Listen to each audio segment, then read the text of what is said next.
have Michelle. This is Michelle Adams. She's the president of Marketing Brainology, and we're here today to talk about her product and how marketers use it. Thank you. Thanks for the invitation. I'm glad to be here. So first question I have is just briefly tell our audience what Marketing Brainology is and what you do. Okay. So we are the intersection of the art and the science of human understanding. So literally spending a lot of time with some cool tools to get to things that we don't even know we're doing when we're shopping or going through a drive-through restaurant experience. And so we use eye tracking. We video record using some recording glasses in stores. And what that helps us do is understand the difference between what people say they're doing and what they're really doing. On your website, you said the thing that is most valuable that we can learn as consumers, what they can't tell you. Can you explain that? Yeah, there's certain categories where it's so easy for us to describe. It's habitual things that we do, and we don't. We do it the same way, the same path through the grocery store. But there's other things that are deep rooted in our upbringing and our preferences to branded products versus our preference to private label. And as we're watching advertising, we either connect or we shut down based on the message and how we emotionally connect.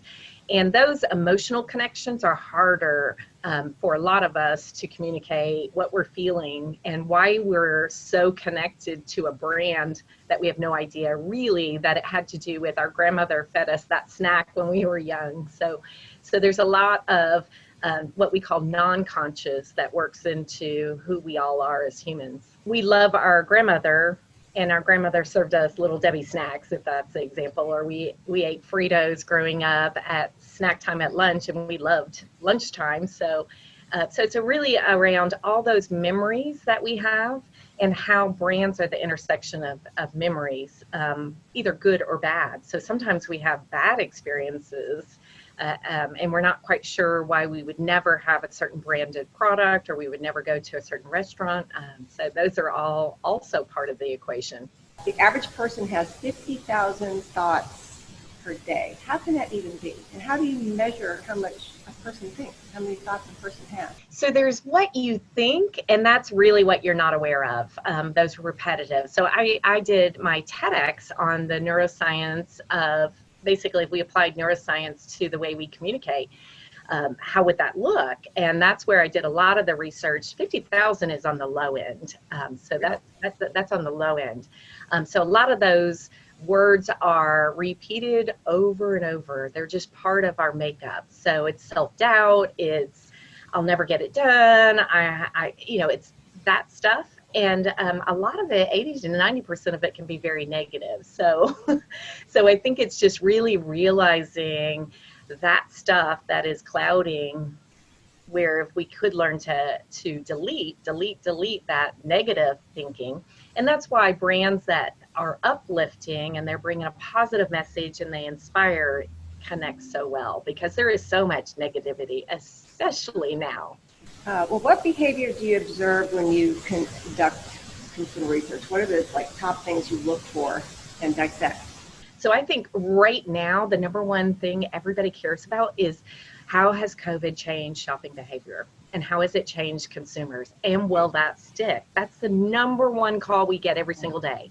And so at this point, the more valuable tool is actually not that fancy. It's a recording glasses, is proprietary, very high definition recording video and audio, because that can be done independent of us being there. So if somebody is bunkered down in their house still and has been for 6 months, we have no clue what they're doing because they're not participating in research. They may be doing some online surveys, but we have no idea what they're doing. So what we're studying right now is how that new habit has emerged, because it's 90 days to develop a habit. We've given people a lot more than 90 days to change their behavior. And so now the question mark is, how am I ordering online? How does that look? So we can send the glasses home. We can send them home. So we have some panelists right now who've had our recording glasses for 5 weeks. And what they're recording all their trips to. So if they're ordering online and the Kroger app, and then they're doing a curbside pickup, we're now able to then look at those. So it's really easy to study past patterns when it's been a typical year. This is the most atypical year we've ever seen. And research testing centers were closed for months and months. So we had to do a bit of a pivot. We stayed open because we're in a medical center, but others were closed. So we're at in a time period where we need the information the most and the least information is available. And when you said you send people home with glasses, can you explain what that is? Yeah, so I've got a fun pair here.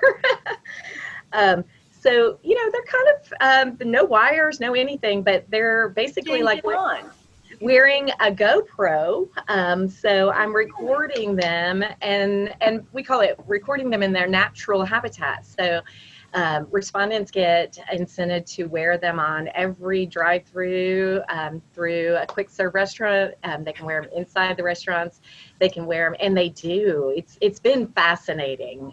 What's interesting is we know that the omni-channel is out there, but the extent of it, and it gives me hope too. I think as we're looking at the footage after a weekend of shopping, so we have some young panelists that we think, oh, they're just Amazon and retail's dead. But then you see they made 8 trips to different retail stores. So it's just helping us then understand that there still is a need for online and there's a need for a retail experience.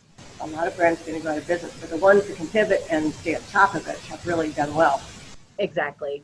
It is all about even us as researchers having to pivot.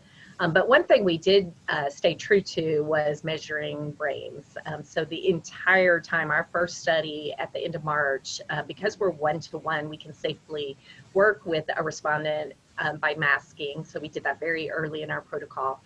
And we were able to then study how they were experiencing COVID messaging. So we looked at public service announcements, we looked at dramatic news articles and news reports. So that was really helpful to understand what was going on with everybody and the different age groups, because young people at that time, it was like nothing was connecting because it wasn't their thing. It was old people. And so that messaging early on really excluded them. But then we continued the journey with social justice issues over the summer, which was very timely to be studying it.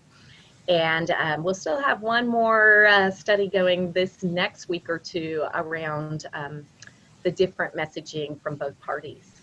Do you see things shifting away from COVID coming up? Do you think people are sort of like sick of it and they want to get it over, and then it's like it'll be a part of our life, we're just going to have to work through it, and so they're going to move forward? Or do you see people still very, very obsessed with it? We always do segmentation studies in marketing, and there's a certain percent of people that are still in their homes that are not leaving. I mean, they are ordering everything online, having it delivered curbside. It is a huge part, either for somebody they love is at a high risk or they're at high risk. And so they are taking this very seriously. And there's a certain percent that never took it seriously from the get-go and were out there shopping and doing everything and eventually wore a mask because it was the law. And then there's another percent that has now realized that safely they've been able to venture out and not get COVID. So I think all of those groups exist, and there's certain size of the percentage of the population. They probably differ greatly by state because regulatory policy is also an influence. And then we've had varied communication at the top. So you can imagine the confusion. So people have probably been on this roller coaster journey of how they're processing the speed of information that's being fed to them. Interesting. Moving on to artificial intelligence. It seems that it's going to be a part of the marketing strategy and advertising need, to supply it to their clients. How is artificial intelligence going to change the way people perceive brands? Artificial intelligence can really help us pinpoint where we need to match a message to an audience or to those consumers. And I think the right message to the right audience is what we know in neuroscience is if you don't get the right message, what's going to happen is they shut down. So we're literally looking at them real time, hooked up to the technology, and we see that their brain has just gone to sleep because the message wasn't relevant to them. And so I think artificial intelligence helps us better communicate. I don't see it as scary because I think at the end of the day, we want the message that fits us better. And so Amazon's done that forever, right? As they suggest products that based on your buying patterns that you're more likely to be interested in. Back to the 50,000 words that are in our head. I mean, how many marketing messages are out there that we can possibly process or digest? So we need filters. And I see artificial intelligence helping us filter information better. But that is true. You can then probably help shape it by what you respond to, then you help shape what is being served up to you, and then you ultimately just get what you want. You know, people have different comfort levels around engaging in tools that assist. I just upgraded my phone, and I believe it has more power to listen than it did before, and I opted into that.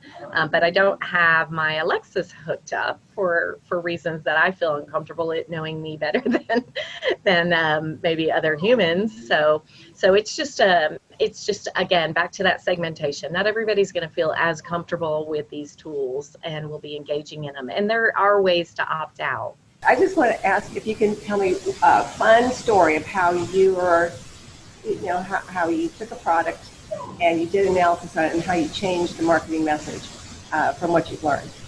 Yeah, well, there's no project that is holistically just one person, so I'd never take full credit for this. But I will say that one of the fun projects, this goes to what people say and what people do, was working with the Cheetos team. And we were walking down a path of making Cheetos with no cheese, no yellow cheese. So you would not get your hands, the whole like Cheetos hands. The best part, Cheetos. Well, but if you listen to the consumer, especially moms, will tell you that that is such a pain and would be wonderful to have Cheetos that did not get your hands all dirty.